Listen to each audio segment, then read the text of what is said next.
En el verano de 1936, un grupo de generales intenta dar un golpe de Estado contra la República.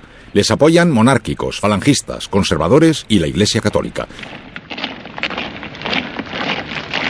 En pocas semanas, los sublevados apresan a decenas de miles de personas, pero no han previsto qué hacer con ellas. En Extremadura, el teniente coronel Yagüe decide ejecutarlos en masa, porque, según dice, dificultan el avance de sus tropas. Mi padre era teniente de alcalde, era una autoridad electa por sus vecinos, y a toda la corporación municipal le hicieron un juicio farsa y fue fusilada, excepto mi padre, que se salvó porque los falangistas le dieron una paliza brutal, le dejaron por muerto en el campo, y gracias a eso, a que un pastor le auxilió, le curó y le dio de comer, pudo salvar la vida. El 25 de agosto salimos para el frente de Extremadura.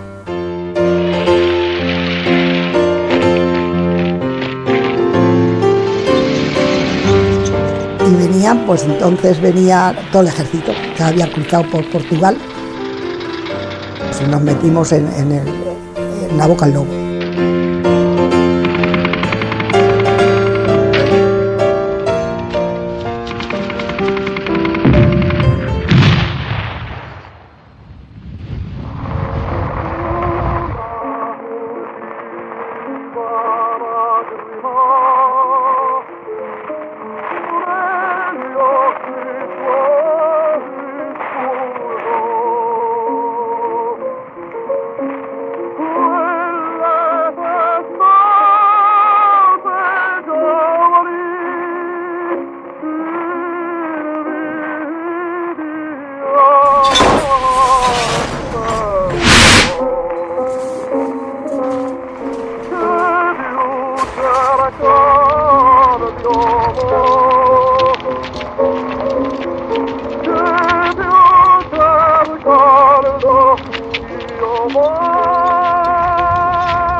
Pasan las calles camino de los campos de concentración en su totalidad 60.000. ¿Sobre quién de ellos pesarán los crímenes cometidos por la Fiera Roja durante los 13 meses de persecución y cautiverio de las derechas? A medida que avanza la guerra, aumenta el número de presos republicanos, y en 1937 ya son más de 100.000. A los detenidos se les concentra en cualquier espacio amplio, sin apenas comida ni agua, donde esperan para ser clasificados. 1 de cada 3 será fusilado o irá a los campos de concentración que se construyen a toda prisa.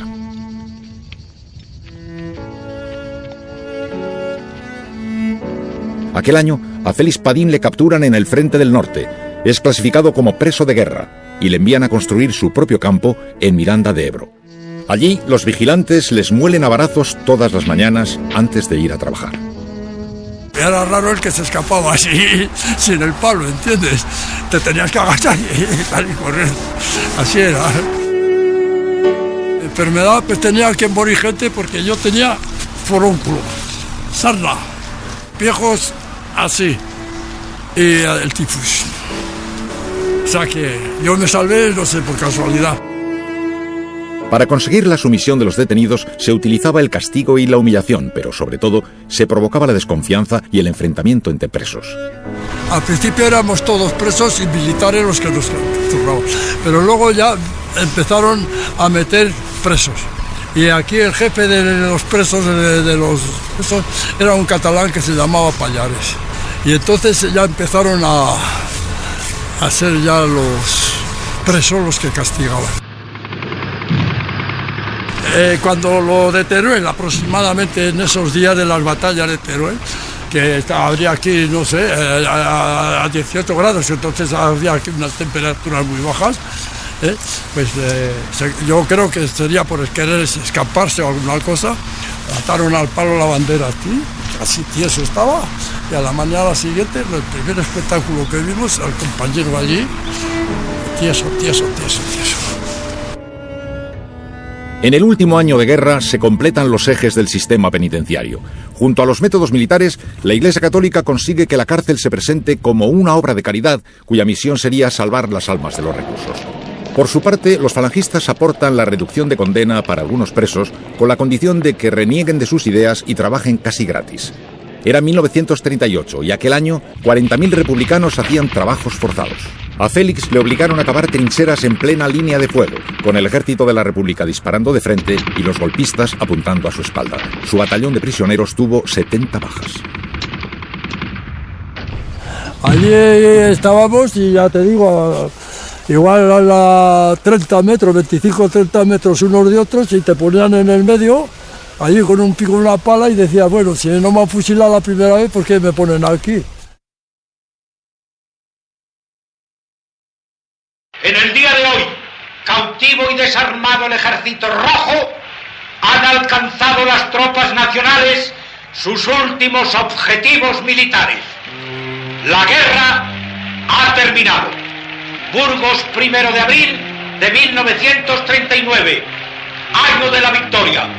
El generalísimo Franco. La guerra no ha terminado para todos. Los españoles franquistas quieren un control total del país y para conseguirlo detienen a 170.000 personas más. Y he aquí que la España de Franco abre sus granjas y cuarteles y habilita sus monasterios y castillos para alojar a estos hombres que fueron enemigos nuestros. En contraste con el tono suave de la propaganda, la dictadura somete a los presos al hambre, la reeducación forzosa y las ejecuciones masivas hasta que aceptan su derrota con naturalidad. De mi pueblo había 43 fusilados, entre ellos mi hermano Juanito, que era un crío, y lo mataron. El régimen enmascaró las cifras de ejecutados, registrándolos como muerte violenta o paro cardíaco. Aún así, se evalúa que hasta 1939 murieron 110.000 presos republicanos y que en tiempo de paz se fusiló como mínimo a 35.000. Los condenados se acostumbraron a vivir sabiendo que cada día podía ser el último. La pena de muerte se llama la Pepa. Está con la Pepa, o estoy con la Pepa, era popular, eso era así. Y yo recuerdo que hicimos, que dice esa letrilla, que la entonábamos los presos cuando subíamos para arriba, que era cuando subíamos de cara a la muerte, y decía así una de las primeras estrofas: es la Pepa una gachí que está de moda en Madrid y que tiene predilección por los rojillos. Cuando viene esta mujer a la cárcel de Porlier y al más bravo se le arruga el solomillo. Pepa, ¿dónde vas con tantísimo tío? Y ese día vengo con la pena de muerte, y ese día también habían juzgado a una chica que era de un pueblo de por aquí cerca, no sé de dónde, y le echaron pena de muerte. Y decía, ¡ay, qué pena tan grande! ¡Ay, qué pena tan grande! Y las muchachas nos reíamos porque decíamos, pero ¿a qué se referirá? ¿A que la condena es grande o que tiene mucho sentimiento? ¡Ay!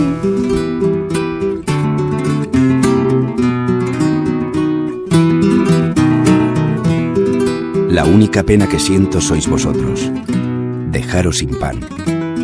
Muero tranquilo. De los de mi juicio, 4 han sido indultados y los otros 4 han entregado su alma a Dios.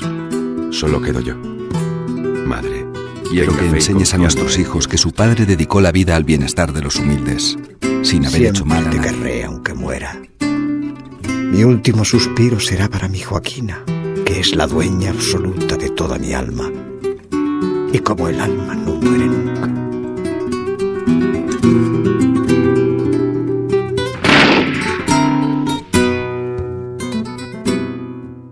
Para no hundirse, los reclusos se mantienen siempre ocupados y plantan cara con manifestaciones en los patios y huelgas de silencio de hambre.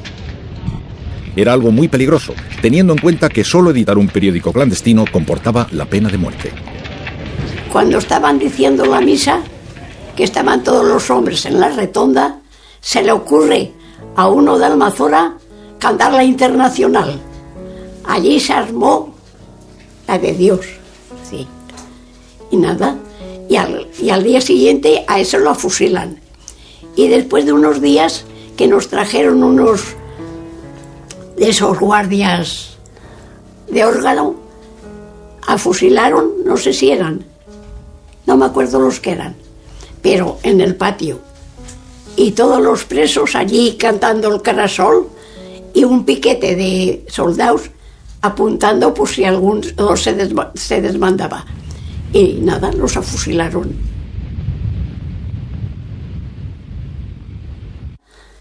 Calculé cómo estaríamos, yo con 19 años. Y tenía a mi madre también. Los cogieron a mi madre y a mí. Y a mi padre no lo cogieron porque se tiró a un río y se suicidó. Y salió a la mar.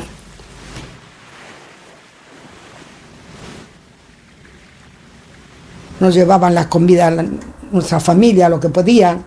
A mí me llevaban panes, las ponía al sol para que se secara el pan, porque se ponía humoso, para que se secara y se quedara duro, y me lo tenía que partir con un canto. Y creamos pequeñas comunas, donde había 4 o 5 presos y una madre, llamaba una madre el que repartía la comida y tal. Pero en los primeros tiempos había uno nada más que recibía comida, que no era ni suficiente para él, la tenía que repartir entre 5 más. Y además lo duro que era eso, que tú sabías que tu familia se había quitado de su boca y de la boca de tus hijos para mandarte una pequeña cosa, una tortillita a la francesa, un huevo cocido, lo que fuera, y que le tenías que hacer luego 4 trozos, ¿no? Yo pesaría allí, pues calculo, no sé, llegaré a los 40 kilos. Y había hasta una cosa muy original, es que en aquel año, en el año 39 recuerdo, que los andaluces que había, comunes, sobre todo algunos que había andaluces, eran los que tenían alguna comida, porque las familias robaban aceitunas de los olivares y les mandaban paquetes de aceitunas. Bueno, pues por la mañana bajábamos como locos al patio porque había un mercadillo de huesos de aceituna, que están más limpias que las bolas de billar, pero que se asimilan. Se comían las basuras que estaban en los basureros, las cortezas de naranja y esos que estaban en las celdas, y esos se morían tuberculosos. Allí formábamos en grupos de 50 y había un preso que era el cabo de esos 50. Cuando formábamos, él tenía que dar la novedad. Y yo recuerdo siempre que al dar la novedad decía 48 formados, 2 muertos. Y esos 2 muertos no eran los que habían salido a capilla para ser fusilados, que habían muerto de hambre o de frío, de inanición, pero todos los días. Moría mucha gente, claro.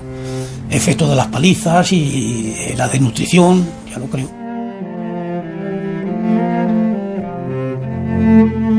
El Ministerio de Justicia estimó para Associated Press que hasta 1944 habían muerto 192.000 presos, pero nuevas detenciones compensan las bajas y las cárceles siguen llenas. El pintor Manaut dejó testimonio del hacinamiento en que se vivía. Tantos presos son una carga para la economía y un obstáculo para las relaciones internacionales. Y así, cuando los vencedores ya controlan el país casa por casa, se permiten dejarlos en libertad.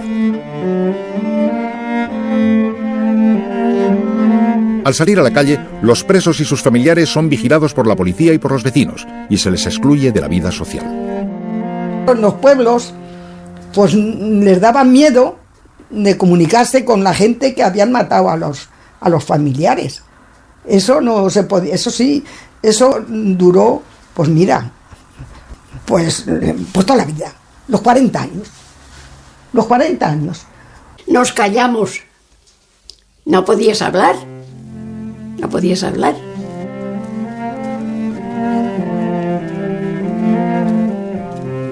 Los hijos son otra preocupación para los presos políticos y comunes porque el Estado puede internarlos en hospicios o darlos en adopción. A veces viven con sus madres, como en la cárcel de lactantes, que el sistema exhibía con orgullo. En realidad, allí las mujeres hacían trabajos forzados en jornadas de 10 horas y solo podían verles unos momentos. Después quedaban a cargo de monjas y funcionarias que no les trataban con tanto cariño como en estos documentales de propaganda.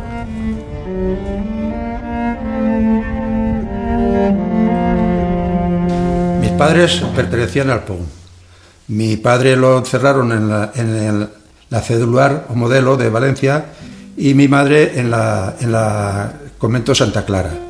A poco tiempo, mi madre nos ingresó por un accidente que tuvo mi hermano y estuvimos con mi madre hasta pocos días antes de fusilarlos.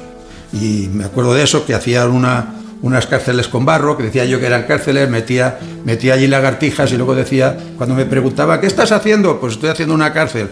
¿Y para qué la quieres? Pues para meter a las presas de republicanos. ¿Y dónde están las presas? Y les enseñaba las lagartijas que había cogido por allí, por el patio.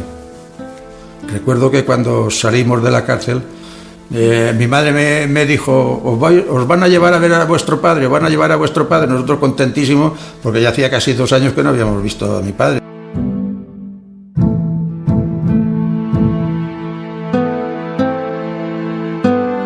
Entonces el preso que estaba en la misma puerta de la celda me cogió a mí en volandas, me pasó por encima de las cabezas, me fueron pasando unos a otros por encima de sus cabezas hasta llevarme donde estaba mi padre.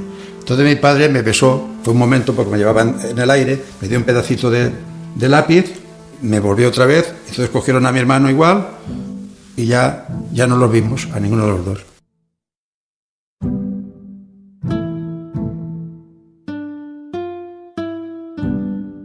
En hospicio la vida era durísima, porque estábamos, digamos, los que habíamos perdido la guerra.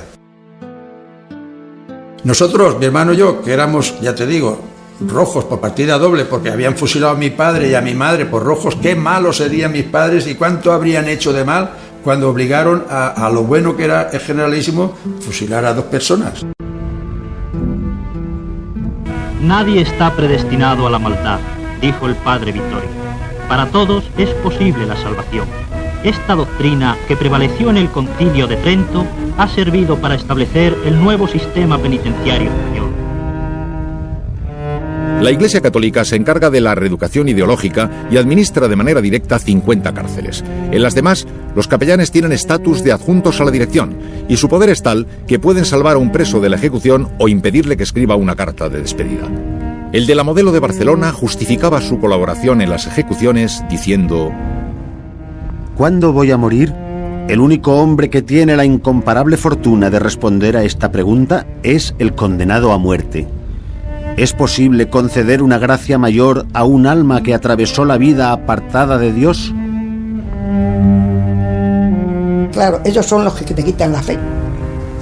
Porque si ellos tienen que perdonar, cuando nos hablaba en Quintanar, don Manuelillo decía, si Dios os quiere perdonar, allá arriba que os perdone, pero nosotros nos perdonamos. Eso era la palabra que nos decía don Manuelillo en Quintanar a los condenados a muerte. Y además en Ocaña, por ejemplo, sea un recluso que lo iban a fusilar y que murió de un cristazo antes. Lo metió un brazo del Cristo en la cabeza. Aún así, en 1944 en las cárceles crece el optimismo porque los nazis pierden terreno en Europa. Los republicanos aprovechan el momento para mejorar su organización y ganar margen de libertad. Nosotros fabricamos chivatos. Siempre había alguno que era voluntario y entonces iba a jefatura y se chivaba de algo, que no era importante, hasta que un día nos poníamos de acuerdo con él, pegamos 4 golpes en la cabeza, ¿comprendes? Y bajaba echando sangre a jefatura, los comunistas que me quieren matar porque se han enterado que yo les he dicho a ustedes que tal y que cual y tal, y entonces le llevaban a celda para protegerle. Y hombre, y fíjate que papelón, el que le toca hacer ese papelón, pero que a lo mejor cuando cruzaba el patio general algunas veces para ir a comunicar a la gente, cabrón, hijo puta, y sin embargo era un hombre que estaba haciendo el más difícil de los trabajos. Sí, en ventas casi le pegamos una paliza a una. Y había muchos funcionarios que estaban con nosotros ya, inclusive, pensando en que la cosa iba a cambiar. La CNT tenía un funcionario o 2 a su servicio. Los comunistas tenían también, e inclusive hasta muchos de los que había que eran comunes también tenían ellos sus rollos con los funcionarios. A pesar de las mejoras, la represión sigue siendo muy dura. Los líderes viven incomunicados y a veces han de cortarse las venas para desde el hospital entrar en contacto con sus compañeros. Además, la policía política puede sacarles de la cárcel e interrogarles en jefatura por tiempo indefinido. Y estuve ahí como 26 días, creo que estuve, ¿no? Y era todos los días la parecía, incluso conmigo y con otros lo hacían. Los primeros días no querían que hablases nada. Decía, no hables nada, no hables, ya tendremos tiempo para eso. Y zumbarte hasta llegarte a un estado ya de... Y entonces ya comenzaba el interrogatorio. O con un embudo te abrían la boca y si no querías hablar te la desgarraban, te metían un embudo en la boca y con un cubo de agua te echaban agua. Y te desgañitabas, echabas agua por los ojos, por los oídos, pero el secreto estaba a pesar de todo, aguantar, porque llega un momento en que perdías el conocimiento. Y entonces ellos mismos te reanimaban por la cuenta que le tenían, ¿no? Pegar nos pegaban siempre, pero el tiempo iba a favor nuestro, porque nosotros nos íbamos haciendo mayores a medida que íbamos cumpliendo años. Entonces llegaron un momento que ellas dijeron, si seguimos pegando a los muchachos, algunos se nos va a revolver. Digo yo que pensaron eso porque contrataron a un celador y por menos de nada te pegaba un puñetazo que te tiraba al suelo. Se te partía un diente o te ponía un ojo morado, eso no pasaba nada. Llegó un día que estábamos haciendo la siesta. Entonces pasó el celador, vio que yo no estaba durmiendo, que estaba leyendo, me castigó sin la poca merienda que había, que pasabas un hambre terrible, te quitaban la merienda, te habían hecho polvo, porque era nada. Y se ve que yo alguna palabra le protesté, que me pegó un puñetazo en las narices que me tiró a tierra. Y me acuerdo que teníamos las 2 navajillas, la de mi hermano y la mía, pero que eran así, eran pequeñitas de nada. Y saco yo la navaja, fíjate tú que de eso, para defenderme yo con la navaja. Mira, si el primer puñetazo me lo pego sin motivos, el segundo me pegó otro, que fue ya con motivos, ya otra vez rodando yo por el suelo. Mira, me levanto lleno de sangre y revolcado del polvo, saco la otra navaja, y así como cuando se peleaban 2, unos apoyaban a uno y otros animaban al otro, ahí no, ahí todos los chiquillos hicieron un corro, ¡mátalo, mátalo, mátalo! El hermano de Vicente hacía escapadas para ganar unos céntimos en la calle. Cuando las monjas lo descubrieron, le mandaron al reformatorio, que ocupaba un edificio anejo al hospicio. Eran días de Navidad, y los días de Navidad, lo extraordinario que nos daban era una mandarina y un trocito pequeño de turrón de cacao. Yo me guardé la mandarina y el trocito de cacao.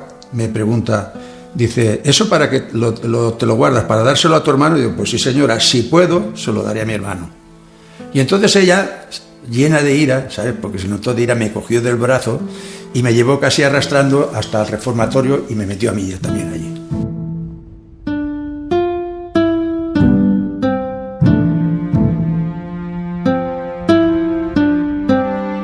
Muchas veces, cuando llegaba por la noche, me tapaba la cabeza porque no lo podías demostrar porque se te reían los demás y lloraba. Yo soñaba despierto, ¿sabes? Soñaba que Franco no había fusilado a mis padres y que mis padres estaban, digamos, como un poco ocultos. Pero un día llegaban, los soltaba, venían a por nosotros y aquí no ha pasado nada, ¿sabes? Y ese sueño en despierto lo seguía yo de noche y parece que eso me aliviaba. Cuando estaba muy amargo,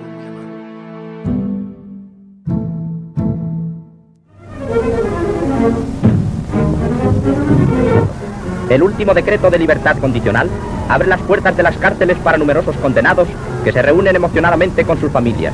Con este decreto ha quedado resuelto el problema penitenciario y no quedará en las cárceles más población penal que la que habitualmente existía con anterioridad al 18 de julio de 1936.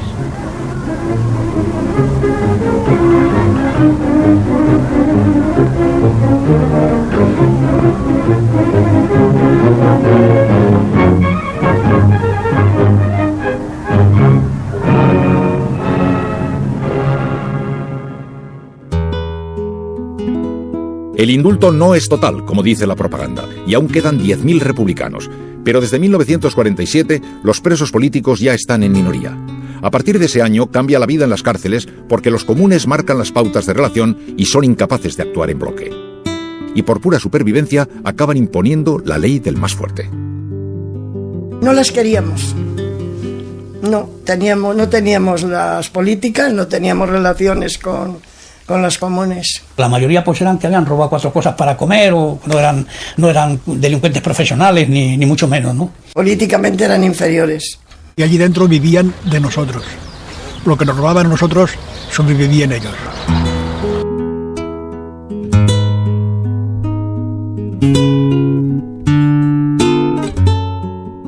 A finales de los 40 hay menos fusilamientos y las prisiones no están tan llenas. Pero el problema en la cárcel y en la calle sigue siendo comer todos los días. Por eso el gobierno presenta los campos de trabajo como un premio. Allí al menos se puede cobrar un salario, aunque sea ínfimo. Desde los primeros años, el Estado ofrece en alquiler a más de 100.000 condenados, políticos y comunes, y promueve su contratación diciendo: presentan la ventaja de instalarse en regiones deshabitadas donde no resulta fácil encontrar obreros libres, y además están continuamente a disposición de los empresarios. El campo de concentración del año 48, que yo conocí, es un negocio. Ya no es un tanto un intento de sometimiento a un vencido, es la forma de sacar de antiguos vencidos o de presos, sacarles dinero, sacar un negocio para mantener todo el aparato represivo del sistema.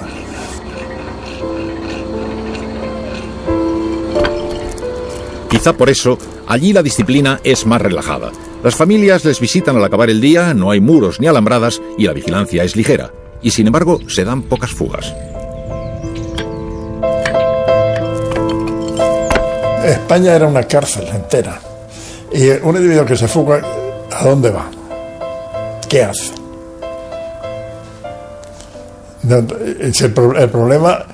El problema era poder justificar la presencia en la calle. Para sacar el billete de ferrocarril se necesitaba el salvoconducto de la policía y un certificado del párroco de haber cumplido el precepto pascual. Eso me ha ocurrido a mí.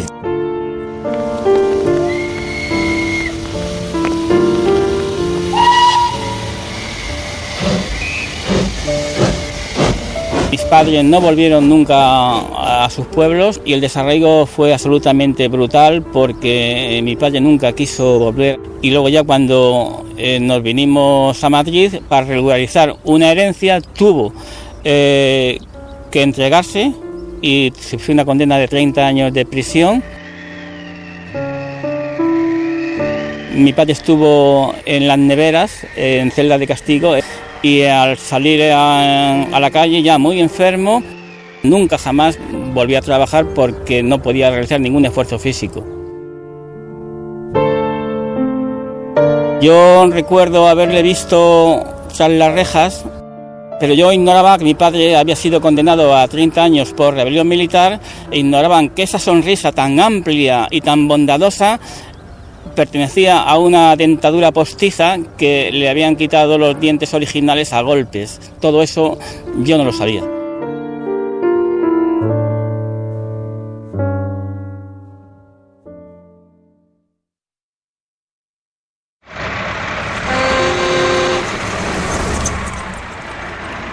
España recupera en 1955 el nivel económico de antes de la guerra.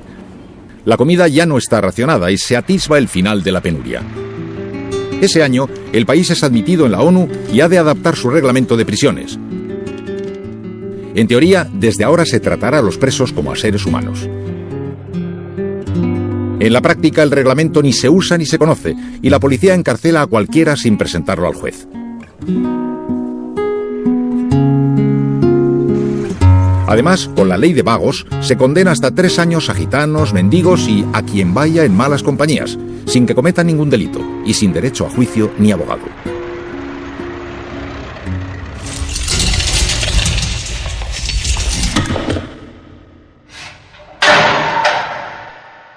O sea, ese juicio no se nos hizo a ninguno.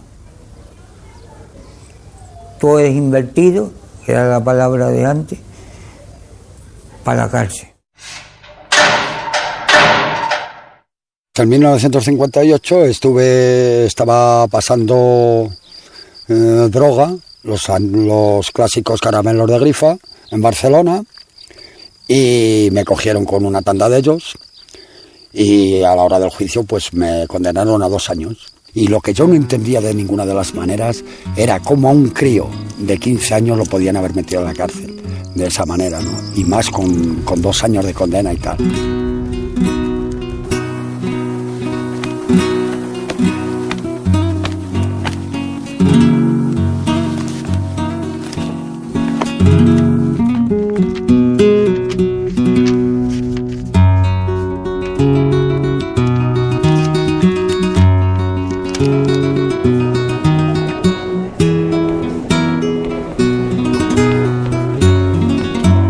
Tú entras allí y te encuentras un tinglado de valores que no tienen nada que ver con los del mundo de la libertad. Y entonces funcionan una serie de cuentos, de rutinas, de juegos, de burlangas, de chulos, de matones, y se asocian entre ellos, y entonces el que ven que es un poco más débil o que acaba de entrar y es más novato, es un julai, como dicen ellos, pues a este lo exprimen de una o de otra manera. Siempre había un patriarca que era el que mandaba todo, ¿no? El que pasaba todo por él. Y claro, era el que mandaba. Tenías un problema tal, entonces él trataba de arreglar las cosas. Ahí el funcionario, el carcelero, lo único que quiere es que el preso no se fugue. Ahora, que jueguen entre ellos, que se apuñalen, que se follen vivos, que hagan lo que les dé la gana, eso al carcelero no le importa. O sea, es decir, yo a ti te doy una puñalada y no puedes ir a decir nada. Te tienes que callar y joderte. Lo mismo que si me la das tú a mí. ¿Me entiendes lo que te quiero decir? Ese es el tema. El pánico más grande después es que cuando los mandaron para las naves, los mismos presos que estaban con querían violarnos a nosotros. Pues yo tuve la suerte de que allí había un recluso que era de mi calle que me amparó. Eso era una tensión continua, era una tensión, un estrés tremendo. Te estabas jugando la vida desde que amanecía hasta que se acostaban. Incluso después de dormido en la cama con las luces apagadas y todo, estabas jugándote la vida continuamente. Y acabas aceptando todo esto y llega un momento que cuentas chistes y te ríes con los compañeros y no hay más que sobrevivir.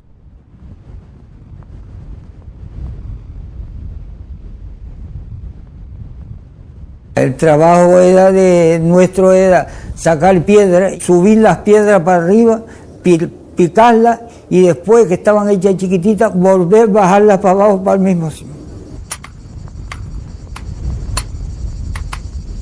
Aquello era como una esclavitud, mucha represión, mucho castigo, hombres escuálidos y moribundos que llegaban allí con 80, 90 kilos y se quedaban pesando 50, 60, y mucho sufrimiento y mucho cadarzó y mucho España para patria querida. Y un informe de presidiario de esos canelos picantes con una borra, un colchón de paja o quién me acuerdo, de paja sería, y una manta, no más, ni cama ni nada, dormía allí en el suelo.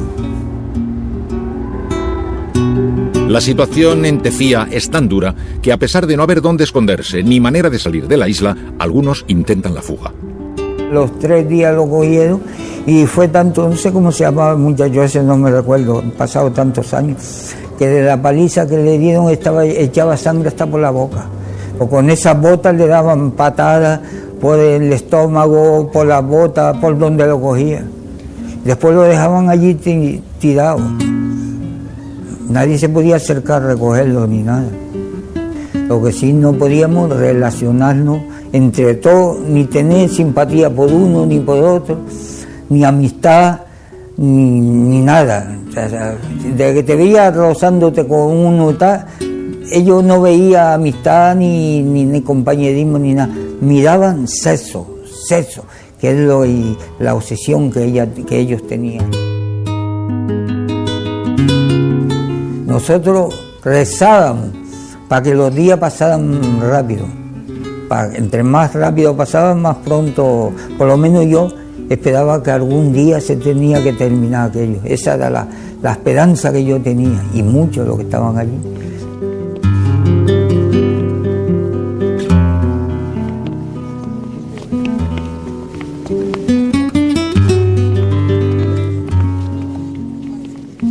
En la época del desarrollismo, la inmensa mayoría son comunes. De ellos, la mitad ha entrado por hurto o conducta licenciosa, porque el castigo no se aplica a los más dañinos, sino a los que no están en situación de protestar.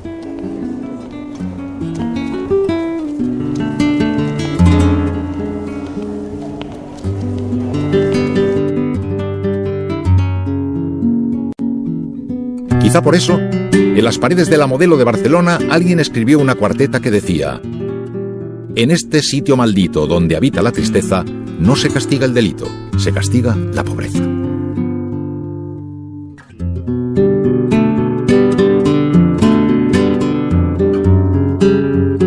Evidentemente, las leyes en todos los países protegen a unos grupos sociales determinados, que son los poderosos, ¿no? En este caso, protegían a los grupos sociales que hacían que la dictadura funcionase, ¿no?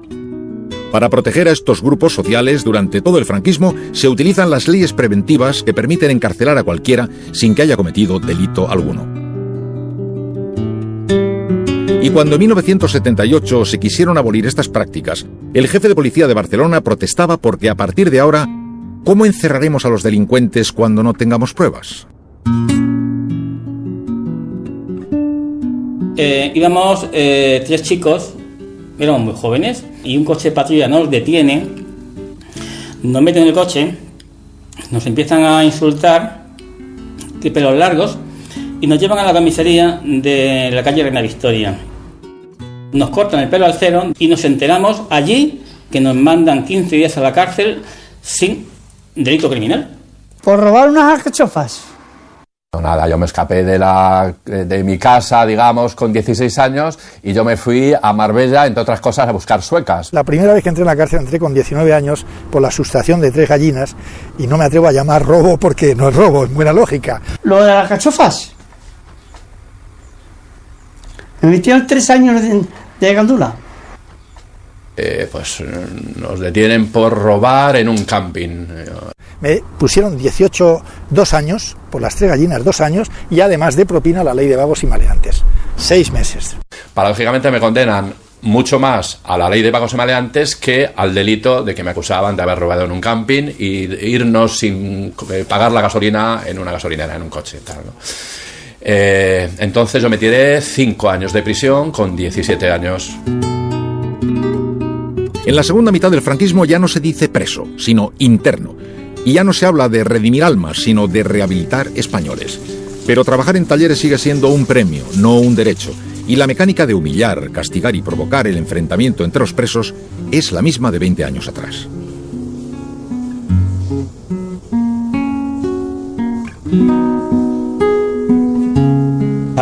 Salíamos muy violentos, salíamos muy deformados. Yo salgo de la cárcel con 16, 21, 22 años con un odio social del copón. Mucho odio social porque en esos años yo he racionalizado que al menos 3 habían robado de mi vida impunemente y necesitaba de alguna forma encauzar mi odio social, ¿no? Y decidí, junto con un compañero, hacernos atracadores. Y así ya pues corriente, una y otra y otra y otra y otra y otra y así. La prisión de Teruel era una jungla a todos los niveles, mucha violencia por parte de los presos entre sí y por parte de los funcionarios con los presos, ¿no? Los presos mejor organizados pues se imponían al resto, y ahí yo empecé a entender que esto no era eficaz para una convivencia sana entre los presos, porque esto lo que creaba era violencia, era tensión, era sufrimiento. Luego, con el paso de los años, entendí la frase que dijo un fiscal. Decía que las cárceles debían de ser espacios donde los presos se destruyesen entre sí. Los presos comunes se referían, claro, ¿no? Las penalidades de la cárcel se rematan con el castigo de aislamiento. Lo normal eran 40 días, pero un preso podía pasar casi un año sin ver a nadie y sin salir de un espacio muy reducido. Donde tienes totalmente prohibido fumar, donde tienes totalmente prohibido leer, únicamente podías leer libros de santos, donde no podías escribir, donde no podías hablar con nadie. Eso era una celda de castigo. Y todo el día, las 24 horas del día. Es decir, una verdadera, pero verdadera tortura. Las palizas eran con una frecuencia tremenda. Daban palizas diarias, daban palizas sistemáticas, pero en celdas de castigo no se enteraba nadie. Éramos presos muy jóvenes, con mucha energía, llenos de vitalidad, y que de alguna forma había que domarlos, había que domesticarnos por cojones, ¿no? Allí, cuando entrabas allí, oías que iban de celda en celda dando con los vergajazos, haciendo daño a las personas gratuitamente. Y cuando van a llegar a ti y están más cerca, ya te llega como un histerismo. Yo recuerdo, estando en el hospital penitenciario, llegar presos de los penales con un dedo menos, que se habían cortado el dedo para salir de allí. Como todo en aquel sistema, que hubiera o no médicos dependía de la suerte. En Barcelona, en 1970, solo hay uno a tiempo parcial, y los enfermeros son reclusos sin formación. Mientras, en el Hospital Central Penitenciario, los pacientes cruzan apuestas sobre cuántos morirán cada semana. Por eso se decía que lo peor que le podía pasar a un preso era caer enfermo. Una cena te ponía un huevo para dos, cortadito, un platito de sopa correspondiente. Allí caían tuberculosos así de gente, con hemotisis, paseando, ¡guau!, echando sangre por la boca. Lo conocí, estoy hablando de los años 60, no de los años 40, que es cuando la cosa era fuerte, pues todavía llegaba hasta ahí. Parían en el hospital penitenciario, pero las llevaban en el último momento y luego, desde luego, los médicos del hospital penitenciario tampoco les hacían ningún caso. Así murieron varios niños de parto y luego murieron al regreso porque cogieron infecciones. Recuerdo un día que tenía un dolor de muelas enorme por la noche, y allí no había ningún tipo de asistencia sanitaria, mucho menos por la noche, ¿no? Había sí una enfermería básica, ¿no? Pero por la noche, nada. Me tiré toda la noche aporreando la puerta y allí no acudió absolutamente nadie, ¿no? Mi determinación fue, al salir, cogí un clavo oxidado en el suelo, lo puse al rojo vivo, lo desinfecté al rojo vivo, me lo metí directamente en la muela, me quemé los nervios, se finí el problema de la muela, ¿no? El abandono de los presos se extiende más allá de la cárcel. Algunos trabajan en talleres, pero al salir en libertad difícilmente conseguirán empleo y en ningún caso tendrán pasaporte para emigrar. La tensión y la falta de expectativas acaban mellando la salud mental y generan personajes como Luis el Valiente. Luis el Valiente, bueno, ese fue un hombre tristemente célebre. Yo creo que es el preso que más tiempo ha estado en la cárcel y y sin delito. Aquel se cogía la gaveta, una gaveta de comida, y metía la cabeza y abriendo eso, se la comía, pero comía toda la comida, pegándole palos y pegándole todo. Los presos que querían divertirse, con mucha crueldad, le utilizaban, digamos, como un saco. Había un baremo de diferentes precios, ¿no? Por una hostia con el puño cerrado con carrerilla, 25 pesetas. Con una hostia con la mano abierta, 10 pesetas, creo recordar. Y una colleja en el cuello, así, pero con toda la intención, un duro. Tal, ¿no? Y lo castigaron una noche, allí hace un frío horrible en Vitoria, por las noches en invierno. Lo ataron a un poste. Y a un compañero suyo también a un poste, a pasar la noche como castigo allí. Y su compañero murió. Cuando llegó el carcelero, los carceleros por la mañana, Luis el Valiente estaba aterido, medio muerto, pero enseguida dice, la ración de este para mí, que yo he aguantado, y este se ha muerto, las dos, la mía y la de este para mí. El preso común no se rebelaba de una manera especial y si había algún tipo de rebelión era a nivel individualizado, con lo cual lo único que hacía es que le machacaban a palos y se acababa la historia. Las más patéticas eran o las rebeldes continuas, o sea, la rebeldía poco inteligente, poco pensada, con lo cual organizaban líos, ¿verdad? Podían protestar por la comida y tirar los platos de la comida al suelo, inmediatamente tenían una sanción y pasabas a celda de castigo, y de allí al hospital psiquiátrico, que destruían a las mujeres. Eso es lo que ellos llamaban rehabilitación, es decir, hacer un supersiervo. Siguana, sí señor, sin rebeldía, sin nada. Este mecanismo de sometimiento funciona con todos los presos excepto con los políticos. Como en los años 40, ellos se mantienen siempre ocupados, actúan en grupo, luchan por sus derechos y se hacen respetar. Si eres político, te miran de mejor manera que si eres común o eres asesino. Siempre ha sido así, siempre. Los presos políticos a los comunes nos tenían en más baja estima. El gobierno intenta aislar y desprestigiar a los políticos para que no contaminen a los demás. Pero en los traslados o en las prisiones provinciales, un aislamiento total es imposible y algunos comunes van aprendiendo de ellos. Claro, de alguna forma dices, hostias, estos se organizan, qué buen rollo tienen, qué buena energía, y nosotros estamos aquí apuñalándonos entre nosotros, reproduciendo la injusticia, la cual es la causa de nuestra marginación, ¿no? Con lo cual, pues venga, vamos a espabilar, tal, ¿no? Lo que ocurre, claro, que en una situación así de permanente violencia, de permanente injusticia, de permanente imposición de los más fuertes sobre los más débiles, pues era muy, muy complicado tratar de romper esa dinámica dentro de la cárcel, ¿no? En esta situación sin aparente salida, la familia es el único apoyo de los presos y también su contacto con el exterior. Mi padre siempre se recorría todas las cárceles de Tademín y como no tenía alojamiento ni para comer él, pues iba a conventos. Y recuerdo que como no tenía para meterme comida, pues cogía las mantequillas y las mermeladas que le habían dado y me las metía. Así era. Pero igual que en la posguerra, los familiares de presos son vistos con recelo y viven expuestos al miedo y a la humillación.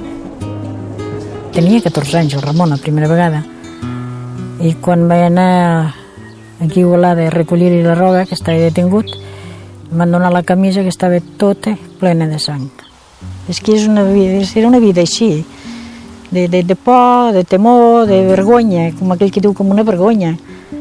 Vergonya que sabies que no la tenies, que tenia aquella vergonya. Perquè jo sabia que el meu fill era un lluitador, no era res més. Los Melchero no nos casamos. Entonces Consuelo, que era la madre de mis dos primeros hijos, pues le pedían el libro de familia. Yo vengo a ver a mi marido. ¿Y dónde está? No, es que mire usted, no estoy casada. Ah, pues entonces no puede pasar. Y hubo algunos funcionarios que le dijeron, si lloras un poco a lo mejor te dejo pasar, porque Consuelo era muy guapa, una mujer llamativa. Llórame un poco. Y se echaba a llorar. Bueno, pues mira, hoy te voy a dejar pasar. Vino mi madre una vez y la trataron de puta y le dije que jamás volviera, porque a las madres las insultaban. Y yo me lo pasaba muy mal, porque como mi madre era muy nerviosa, y padecía. Y entonces le dije, no vengas jamás. Es que estaban incluso allí, no nos dejaban así hablar, es que estaban con la oreja. Yo, no vengas más. ¿Qué le has dicho a tu madre con lo buena que està? Però és que encima provocando. Que venga, que venga. T'havies d'enfrontar amb aquestes persones que no tenen cor ni tenen res, que no sé, no tenien cap d'això de res, només anaven per lo seu i prou.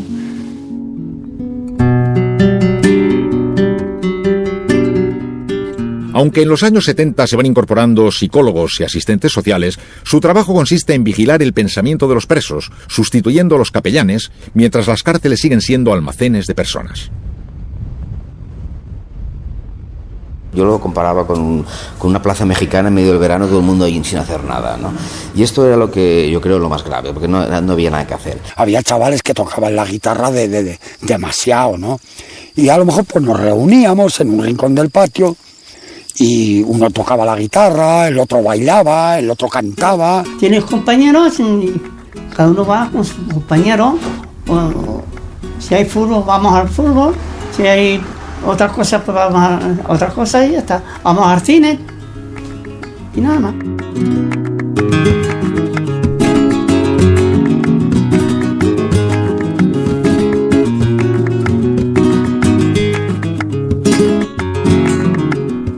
Yo muchas veces acostumbraba a sentarme así en el bordillo del patio, de cualquier cárcel.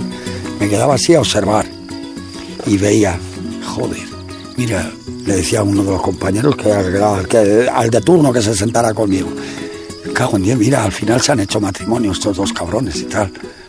Ellos ponen, joder, mira aquellos que palizón se están pegando. Y eran matrimonios que reñían y se peleaban, como un matrimonio normal, ¿no? Luego había gente que tenía sus pequeños negocios, no había negocios, todo el mundo sacaba dinero. Si la presa no tenía familiares que se lo llevaran y no tenía dinero, vivía en la más absoluta miseria dentro de un recinto donde además tampoco es que pudiera hacer más. Muchos nos valíamos de 50.000 formas para poder sacar 5 duros para poder tener para un paquete de tabaco y para poder tener para el café. Y no mirabas lo que hacías muchas veces, en muchos casos. Tenías que conseguirlo como fuera. Tener dinero en la cárcel es la gloria. Ahí tenía yo mi cama y comía con tenedor y cuchillo. Ahí sí que ponía inyecciones, era un privilegiado. Si tú pedías algo en la cárcel, oye, alguien tiene una estilográfica, me acuerdo de una estilográfica concreto porque yo quise una. Me llegó una buena estilográfica, ¿no? Que tenía su gracia escribir una estilográfica bonita dentro de la cárcel.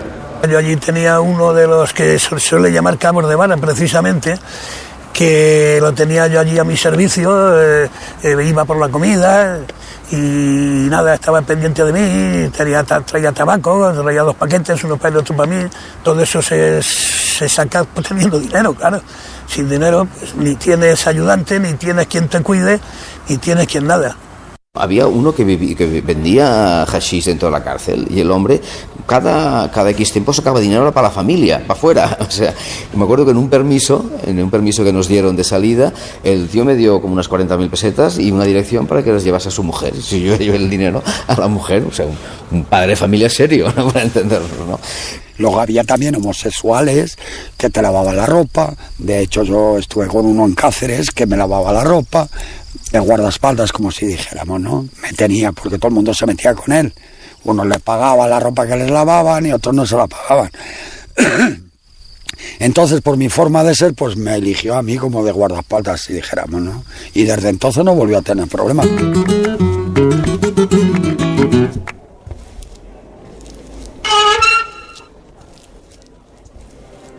Los funcionarios siguen siendo pocos y mal pagados, pero a cambio se les toleran los negocios y los abusos. La mayoría aún son excombatientes o antiguos guardias civiles, y aún así aparece una organización casi clandestina de funcionarios demòcrates. Quan vaig anar a comunicar amb el Ramon, pues portaven els octavadilles dels presos polítics. I les tenia a la mà i les ensenyava així a poc a reixa. I el funcionari em va dir, déme-les que se les passo jo. I l'endemà, quan hi vaig tornar, el Ramon, pues li vaig dir, escolta'm Ramon, què t'ha entrat unes octavilles per l'amnistia, que estem lluitant per l'amnistia?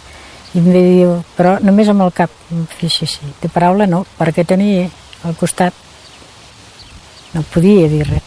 Tenien gent bona dintre Córdoba també, però gent molt dolenta. Había uno que le llamábamos el Tocino, que era un exguardia civil, que a mí me llevó a hostias, a puñetazos, a patadas, desde el centro de la cárcel de Teruel hasta la barbería, donde me cortó el pelo al cero y por decirle esto me lo hace usted aquí, en la calle no tendrá huevos, me dio el doble todavía. La palabra del carcelero era la ley. Toda la vida dependía de ellas. Tienes que bajar la vista cuando él te llama. Los funcionarios, bueno, los jefes funcionarios, Por eso ya te quiero decir todo. Personalmente no recuerdo que le haya mirado yo a un funcionario a los ojos. Por 500 pesetas estaban ahí a punto de que nos maten. Por 500 pesetas cobraban ellos. Echarme cubos de agua en invierno y darme un trocito de trapo así, y ahora recoja toda el agua del suelo. Tenías que coger y echarlo en el váter, torcer y así. Cuando lo había secado, otros cuantos cubos de agua. Y ahora desnudo. Tal vez si yo los miraba a los ojos, igual me hubiera lanzado a ellos. Por eso evitaba el mirarlo. Ellos se apoyaban en algunos presos que les facilitaban el trabajo. Estos eran los llamados cabos. Eran los que abrían y cerraban las puertas, utilizaban las llaves para abrir y cerrar, eran de confianza. Y estaban también los ayudantes de los cabos, que eran una especie de criado del criado. Podías tener diferencias y conflictos con otros presos, pero el preso que era el enemigo era el chivato, el cabo, que era el colaborador del carcelero. Había uno ahí en el puerto. Estábamos tomando café en el patio. Había tenido una disputa con el cabo del salón. Y cogió al cabrón, que a mí me dio asco y todo, arrancó la oreja. Un bocado, arrancó la oreja. Pero arrancar. Y hace así, encima del café. ¿Vale? Dice, ahora me llevas a Cerdas. Ahora llévame con razón. A un chivato precisamente, sin mediar palabra de ninguna clase, llegó y me pegó un guantazo y me tiró al suelo, a cuenta de fumar. Y estando en el suelo, pues se le iba a darme. Y entonces otro compañero, en aquella época pues tenía yo 20 y tantos años y parecía que tenía 18. Bueno, pues el compañero este le dijo que si no le daba vergüenza meterse con un crío como yo, que se metiera con él si es que tenía cojones. Entonces se encaró con él, lo vi enzarzado con el otro, ¿no? Y pues lo primero que me vino a la cabeza, me fui corriendo a un rincón que había allí en el patio, que había una tubería de plomo, lo agarré, me fui a por él y le di. Y cayó pues como un fardo. Y entonces cuando estaba en el suelo el otro compañero, fue cuando le metió el pincho a la garganta y lo dejó tieso.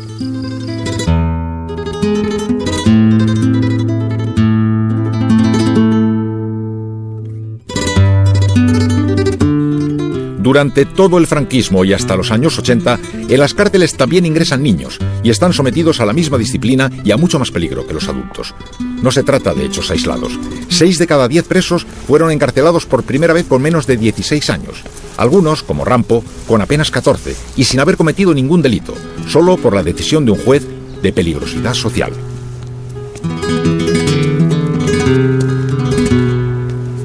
El tío, sin mirarme y sin saber a la que tenía ni leches, dijo: llevar a este invertido a la cárcel. O sea, no hubo juicio ni leches. Yo al ir de como llaman, la lechera, en la furgona, íbamos todos esposados y ya me estaban amenazando. Ya me estaban, y cuando lleguemos ahí, ya verás tú cómo te vamos a poner.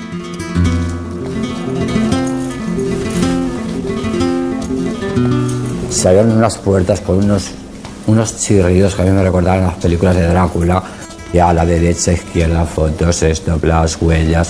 Y efectivamente, una vez pasado todos los controles, que habían 3 o 4 puertas con unos graznidos enormes, me cogió un funcionario y me fue paseando por todas las galerías. Y te iban arrojando para que pudieran palparte y tocarte.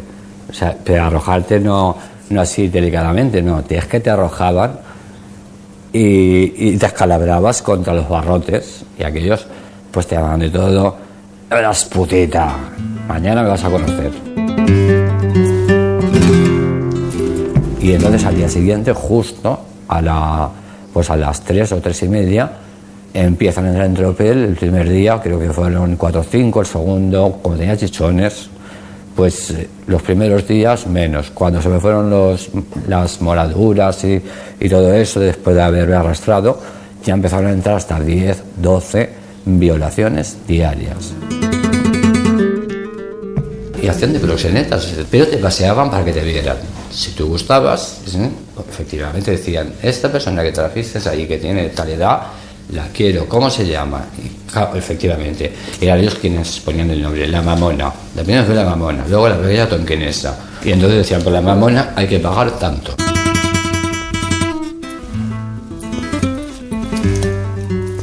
Estoy un día ahí en la cárcel mirando por una reja, digamos hacia abajo, y veo que llegan los carros de la comida, desde las cocinas hasta la tercera, ¿no? Se abre la cancela de la tercera y entonces salen una cantidad de presos de la tercera con cuchillos y empiezan a atacar a los que llevan la comida. Los que llevan la comida meten la mano dentro de las ollas y sacan unos cuchillos enormes de cocina y empieza ahí una batalla campal enorme.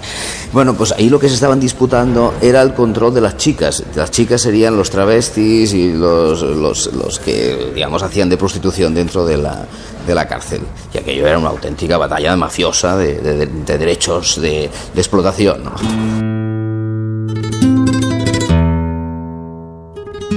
O sea, yo lo que sentía era ataques de lo que llaman brotes psicóticos cada vez que entraban esa gente.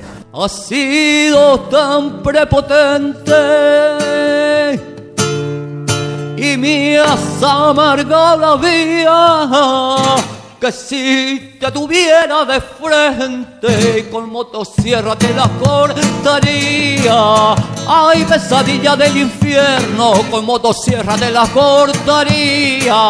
Cómo me la maravillaría yo, cómo me la maravillaría yo, cómo me la maravilla yo. So cabrón, so cabrón. Y yo empecé a defenderme a partir de Barcelona. La vi tan peligrosa que digo, uy, aquí, aparte que llegué allí con las costillas rotas, digo, aquí una de dos, o te matan o matas. Y yo matar, desde luego, no iba a matar a nadie.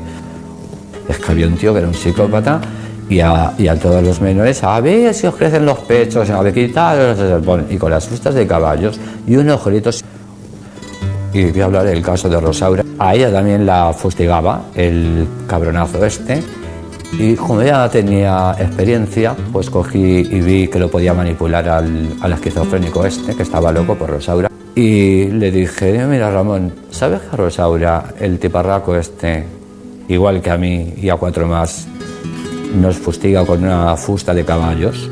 Claro, el tío vio y comprobó que efectivamente le estaba golpeando a Rosaura. Entonces el tío, es una cosa que también, vuelvo a decir, es que esto se tiene que escenificar, esto no se puede contar. Es algo tan brutal que agarró al funcionario que medía casi 2 metros, 1,95 m, y lo subió y lo estampó. Y yo creo que al primer golpe lo mató contra la pared.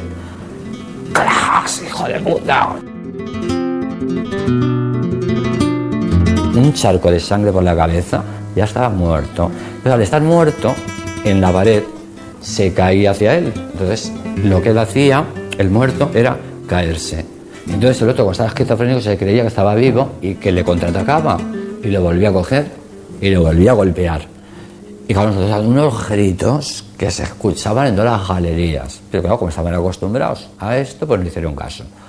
Y se volvía a caer el muerto, porque esa es una pesadilla que jamás te la quitas de la cabeza y venga, y muerto y muerto. Españoles, Franco ha muerto.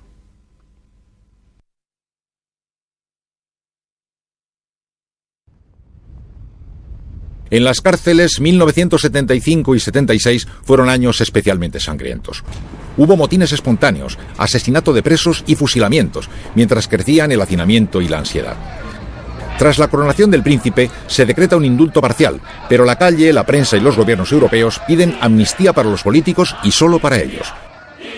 En Carabanchel, unos pocos presos que han tenido contacto con militantes de izquierda toman la iniciativa y deciden organizar su propia campaña de plantes y denuncias. Argumentan que también ellos son víctimas de la dictadura y de sus leyes sociales, y por tanto, la amnistía debe alcanzarles.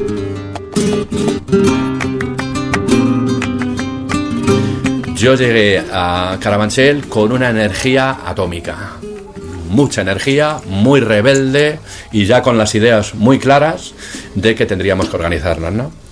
Entonces hablo con un grupo de compañeros En concreto, la primera reunión que tuvimos éramos 6 y esto nos llevó a convocar la primera huelga de hambre en Carabanchel.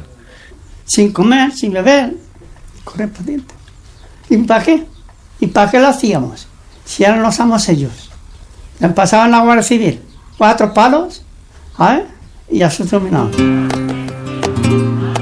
A lo largo de 1976, mientras los políticos van saliendo en libertad, los comunes se organizan, discuten en asamblea y pierden el miedo a la protesta colectiva, aunque se castigue con más años de condena. A finales de año crean una organización que se llama Coordinadora de Presos en Lucha y enseguida consiguen el respaldo de todos los centros. Y durante un tiempo, la COPEL consigue cambiar la ley de la cárcel. Decidimos empezar a funcionar como comuna. O sea, fue la primera experiencia comunal de presos comunes, que no había habido nunca ningún antecedente de vida en comunal, de compartir todo entre todos y de funcionar en régimen asambleario. Por fin se había conseguido romper esa dinámica que comentaba antes, ¿no?, de abusos, de violencia, de salvajismo de unos presos sobre otros, y por fin conseguíamos convivir con una base de respeto, con una ética nueva y con una energía que era muy enriquecedora para nosotros.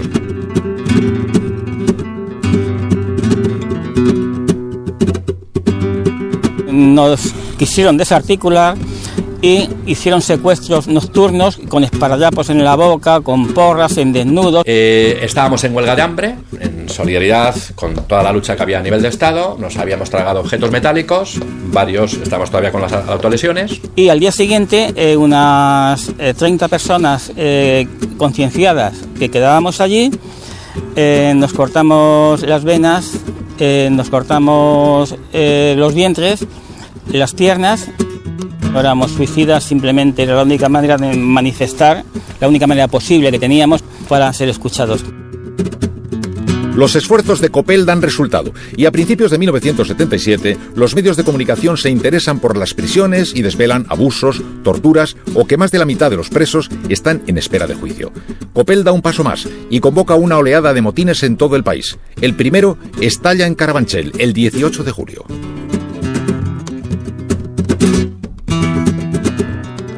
Se organizó simulando un ataque epiléptico de un epiléptico.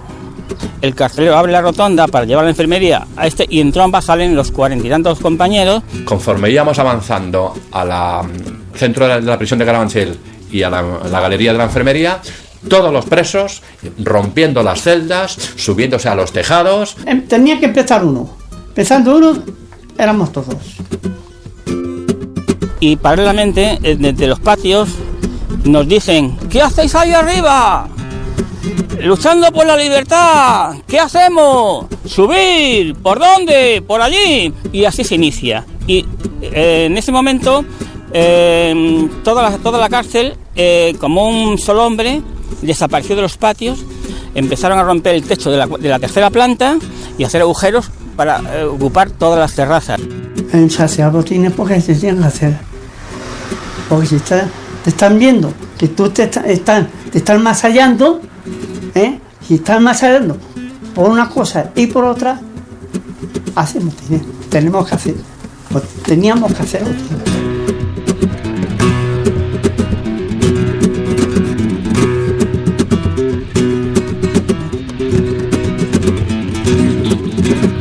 Nos atacaron 3 helicópteros.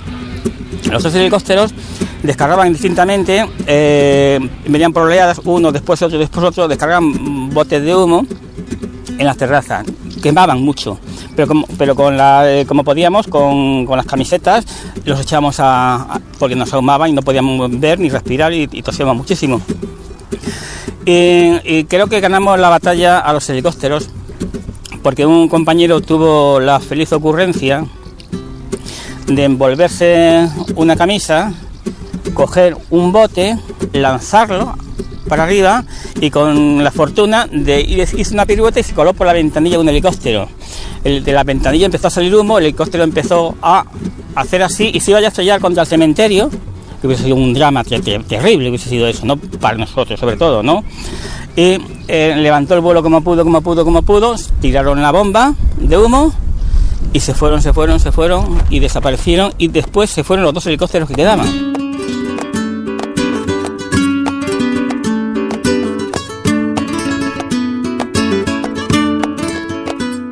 Nosotros habíamos estado en el juzgado y no nos habían mandado antes a la modelo porque precisamente estaba la cosa totalmente, en aquel momento estaba hirviendo, ¿no? Fue realmente una cosa notoria. Había gente organizada, había los travestis que habían puesto una mesa, habían puesto las vendas, habían puesto algodón y todo, y alcohol. Yo me acerqué allí y dije, ¿qué vais a hacer con la gente que esté? Dice, le pondremos algodón. Digo, no me pongáis algodón. Yo dije, no pongáis algodón encima directamente, dejad, pero en fin, hay que lavar, hay que poner... bueno, en fin. Pero me determinado empezó a cortarse masivamente las venas y empezaron a ver sangre por todas partes. Nos encontramos con todo el pasillo, la galería llena de colchones quemados y de cristales rotos y esto. Y bueno, era un acojone aquello de entrar en la cárcel y encontrarte con aquel panorama. Todavía se oían gritos de gente y esto fue la primera impresión macabra de estar allí dentro. Para aquietar las prisiones, en febrero de 1978, la Dirección General concentra a los líderes de Copel en el Dueso, estrechamente vigilados por fuerzas de élite, mientras se dispersa por cárceles de toda España a los políticos más conflictivos.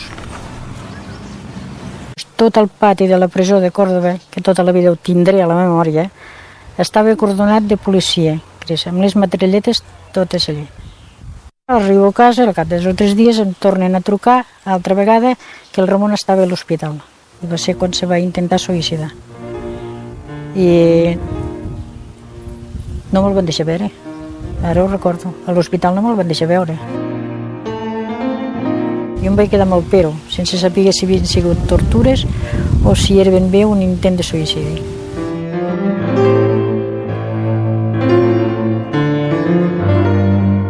En marzo de 1978, 9 funcionarios son encarcelados por la muerte del preso Agustín Rueda, y el Grapo mata al director general de prisiones, Jesús Haddad. En ausencia de los líderes, y cada vez con menos esperanza de conseguir la amnistía, el movimiento de presos se fragmenta y empieza a perder buena imagen. Desde el Dueso, el núcleo dirigente intenta reconducir la situación, y el 19 de abril envía un mensaje a todos los presos diciendo que el incendio por el placer de destruir o quemar no nos lleva a la consecución de nuestros objetivos, y llaman a perseverar en las huelgas de hambre y las autolesiones. El nuevo director general se entrevista con portavoces de los presos y declara que ya no habrá más torturas ni humillaciones. Pero 5 semanas después, el 2 de junio, se produce una fuga espectacular en Barcelona. La negociación se rompe y el trato hacia Copel se endurece. En contrapartida, se redacta una ley general penitenciaria que garantiza algunos derechos a los presos, y se implantan los vis a vis y los permisos de salida para quienes se porten bien. Y mientras tanto, la heroína va entrando en las cárceles. La revuelta comienza a remitir.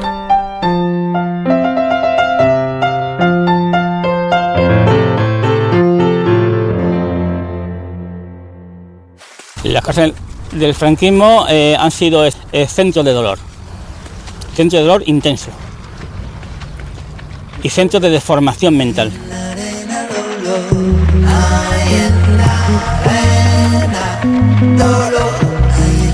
Aquí ocurría así en las cárceles, eran aberrantes. Y además a la gente de bien no les importa, porque al fin y al cabo son delincuentes, ya ellos les pueden robar en cualquier momento y por lo tanto ya están demasiado bien tratados. Eso no hay derecho a hacer con nadie. Eso es una venganza que tomaron con nosotros que no hay derecho. Cargadito de penas, como el canto de una muerte. Y a veces me levanto y he tenido momentos de que como si esto hubiera ocurrido ayer. Triste, marabunta, empuja el dolor. La gran mayoría de los compañeros de entonces, compañeros de Copel o de alguna forma que tuviste alguna relación, la gran mayoría han muerto, ¿no? Escucha el canto. Me destruyeron por completo mi vida. Hay en la arena dolor, hay en la arena. Una història tan amarga i tan dolenta que no la superaràs, i realment Costa superar-la. Costa molt, No s'hi supera mai. No res.